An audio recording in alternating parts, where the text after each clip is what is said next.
which we ought to look at. My Lords, I thank Lord Brown of Ladyton for bringing our attention to this really important report. And I agree with it on a couple of key areas. We must not be misled by techno-optimism. Techno-optimism leads us to think that we can have a business-as-usual approach and just change the technology behind it. So techno-optimism suggests we can have a one-for-one replacement of fossil fuel cars with electric cars, when instead the vast bulk of the replacement has to be walking, cycling, good, affordable, reliable, convenient public transport. Some of that techno-optimism lies in the idea of carbon capture and storage, which, rather like nuclear fusion, is a fantasy that's just been receding into the decades into the distance for a very long time. Similarly, there's the idea of offsetting. Now, I was at the Bonn climate talks 3 years ago, and there was an understanding that the idea of offsetting was dead. We do need nature-based solutions. We do need to grow many more trees and treat our land very differently. But that's as well as slashing our carbon emissions, not as an alternative to them. It cannot be a trade-off.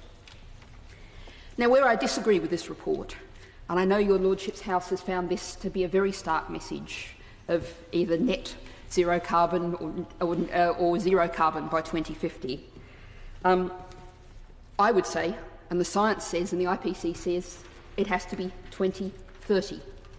We have to get to these kind of levels. We actually need much faster change. Now, I also very much disagree with a particular aspect of the language of this report, because the report talks about lifestyle change. And that suggests a focus on the individual and how individual people behave. But actually, many people have no choices in changing their behaviour because they are forced by the system to act the way they do now.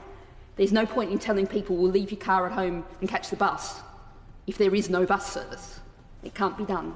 And that's true of so many cases. People can't afford the organic, locally grown food because it's more expensive. So what we need, I would say to your Lordships, is system change. And adding further perhaps to the pessimism, of course, the climate emergency is just one of the planetary limits we're running up against. We are also trashing our planet with the nature crisis, biodiversity and bioabundance. We're filling our oceans with plastic. We're destroying our soils. What's behind all of that is essentially externalised costs. Our current economic system is built on some people, multinational companies, large companies by and large, drawing large amounts of profit, and all of us carrying the weight of the cost of the climate emergency. What we need is system change, not climate change. We've seen growth as an alternative to equality. The poor get the crumbs, the pie gets bigger, so they get a few more crumbs. That cannot continue. We cannot have infinite growth on a finite planet. We need, instead, I would say, your Lordships, and I'm now going to shift in tone, because instead of techno-optimism, I want political optimism.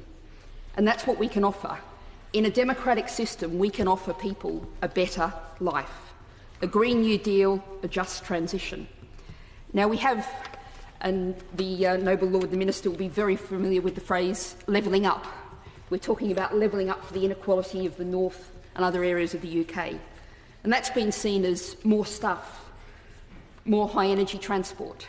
But let's think about levelling up life across the UK with a 4-day working week as standard with no loss of pay. That can cut carbon emissions, improve people's lives. Let's level up with affordable, reliable, convenient public transport. Let's level up with warm, affordable to heat homes for everybody.